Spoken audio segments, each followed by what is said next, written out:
एकही शब्द मुख्यमंत्र्याला बोलणार नाही जनतेसमोर संवाद आहे. जर नाही धरलं मी कचाकच घोडे लावून बरं का. तुमच्या पायाला हात लावून सांगतो, ये लेकराचं तोंड नाही बघू शकत तुम्ही.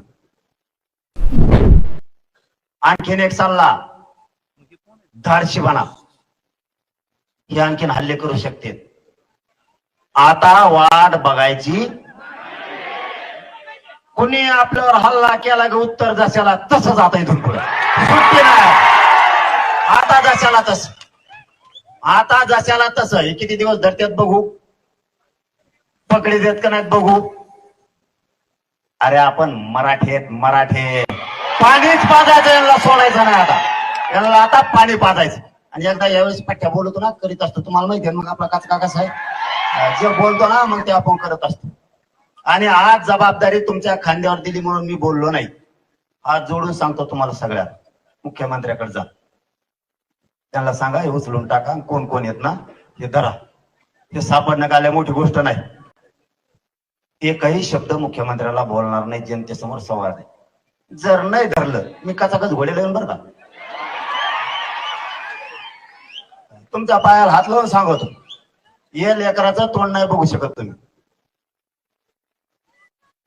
तुमचा नेता आमचा दुश्मन नाही आणि विरोधी पक्ष हे काय सासरे नाहीत आमचे. आमचं लेकरू गेलं, आमच्या आईच्या कंपाळाचं कुंकू पुसलंय, त्या लेकराचं तोंड सुद्धा बघू वाटत.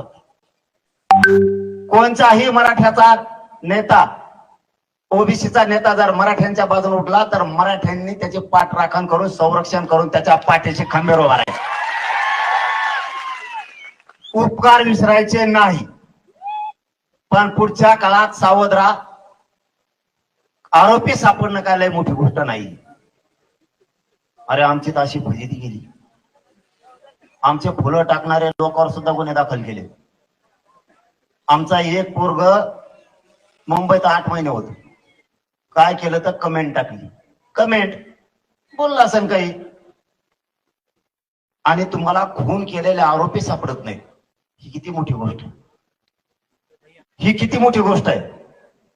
साधे 160 चे पोरं सुद्धा 107 म्हणजे सहज विषय 154च्या नोटीसमध्ये सुद्धा नेऊन बसवले.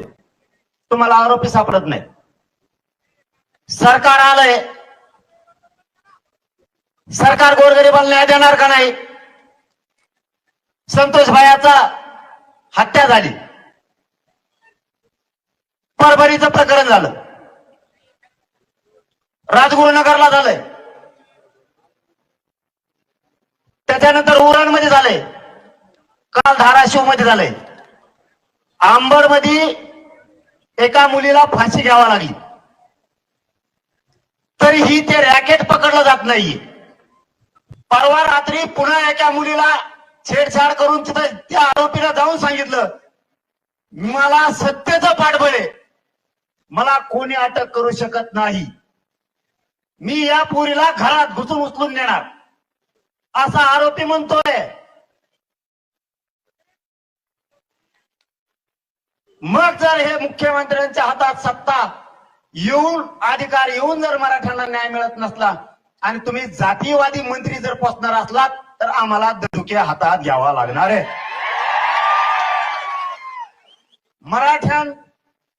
मराठ्यांना संपवायला निघाले जातीयवादी मंत्री जर तुम्ही सांभाळणार असलात आणि साधे साधे ते चिल्लर चिलट तुम्हाला धरता येत नाही तर मग अवघड आहे. मग आम्ही जर